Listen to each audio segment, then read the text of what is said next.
Bonjour à tous, c'est Jean-Luc Roux sur sa chaîne YouTube. Aujourd'hui, nous allons parler du Cloud de Saab qui a fait ses premières armes. Des avions de combat Gripen E de Saab, et sur ces modèles, la mise à jour des logiciels critiques s'effectue indépendamment des autres modifications. Porté par le réarmement et l'augmentation des budgets de défense, le groupe suédois Saab répond à une forte demande en misant sur la technologie. La société Saab, basée à Stockholm, a récemment annoncé qu'elle augmentait considérablement ses objectifs de croissance pour 2027, les faisant passer de 10 à 15%. Cette augmentation est liée à la guerre en Ukraine et au fait que de nombreux pays sont en train de se réarmer, se traduisant par une augmentation des commandes de Saab. Cela signifie également que l'entreprise s'étend désormais à accélérer les embauches à court terme. Et la DSI ne fait pas exception à la règle, comme le souligne Annette Eriksson, la directrice informatique. Au cours des 2 dernières années, nous avons augmenté nos effectifs de plus d'une centaine de personnes et son département en compte environ 1600 aujourd'hui. Les recrutements à grande échelle ont lieu dans pratiquement tous les domaines, des chefs de projet aux experts en sécurité en passant par les architectes informatiques. En tant que département informatique, nous sommes une fonction de support crucial pour faire face au taux de croissance, dit-elle, et maintenant qu'il y a tant de choses à faire, nous travaillons beaucoup sur la transition des compétences, la gouvernance, la gestion et le leadership. L'organisation informatique de Saab est également très gourmande en personnel, car de nombreux systèmes de l'entreprise sont développés en interne. Cela signifie que les employés doivent avoir des compétences à la fois sur les anciennes générations de technologies pour gérer les systèmes historiques, mais aussi sur toutes les dernières.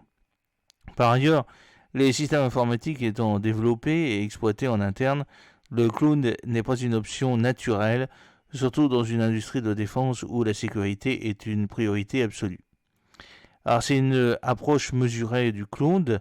Contrairement à beaucoup d'autres entreprises qui se focalisent sur une approche cloud first, ce qui compte vraiment pour Saab, c'est d'avoir une approche cloud smart. Il y a des domaines où l'on peut absolument adopter la technologie du cloud, qu'elle soit privée, hybride ou publique, explique la DSI. Lorsqu'il est possible d'utiliser des modèles publics de fourniture de services, nous le ferons. Nous travaillons intensément sur ce point afin d'être en mesure d'utiliser ce qui existe. En outre, certains des principaux fournisseurs de Saab s'orientent de plus en plus vers le cloud, de même que des clients tels que les forces armées américaines ou suédoises. Cela renforce la pression sur l'industriel suédois pour manœuvrer vers le cloud afin d'être capable de s'intégrer au reste de l'écosystème. Même si Saab ne peut évidemment pas tester des outils tels que ChatGPT ou toute autre intelligence artificielle générative déployée sur le cloud public. Alors vous avez une petite photo d'Annette Eriksson, la DSI de Saab, groupe suédois de défense qui emploie environ 22 000 personnes. Ce type de technologie doit être testé en interne. Or, pour expérimenter de nouveaux outils, l'industriel a mis en place un concept appelé centre d'excellence. Nous travaillons avec différents représentants des métiers pour tester de nouvelles technologies et développer des solutions concrètes. Et cela fonctionne très bien, dit Annette Eriksson. En fonction de la nature de la solution, les groupes de travail de ce centre d'excellence peuvent avoir une taille variable.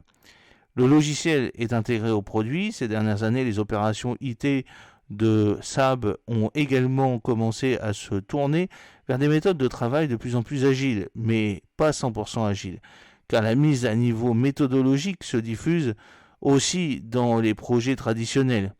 Nous utilisons un mélange, je pense qu'il s'agit plutôt des deux, plutôt que de l'un ou de l'autre, précise la DSI.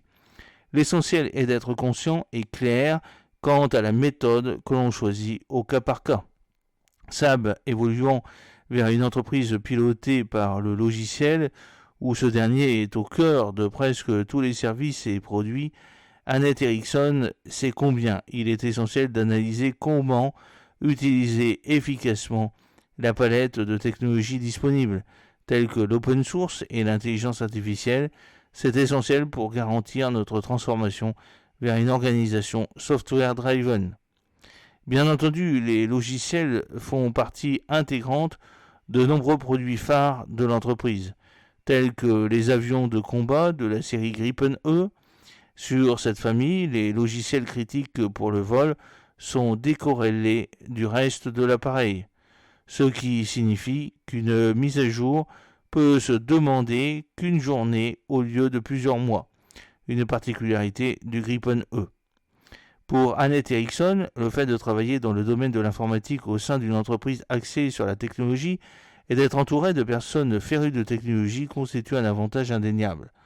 Nous considérons que l'informatique est ce qui permet à l'entreprise de fonctionner, explique-t-elle.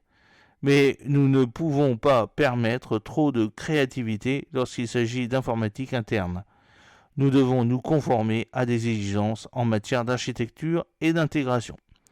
J'espère que cette petite vidéo vous a plu. N'oubliez pas de cliquer sur le pouce pour la promouvoir, de vous abonner si ce n'est pas encore fait et de partager cette vidéo sur vos réseaux sociaux. A très bientôt, fidèlement, Jean-Luc O.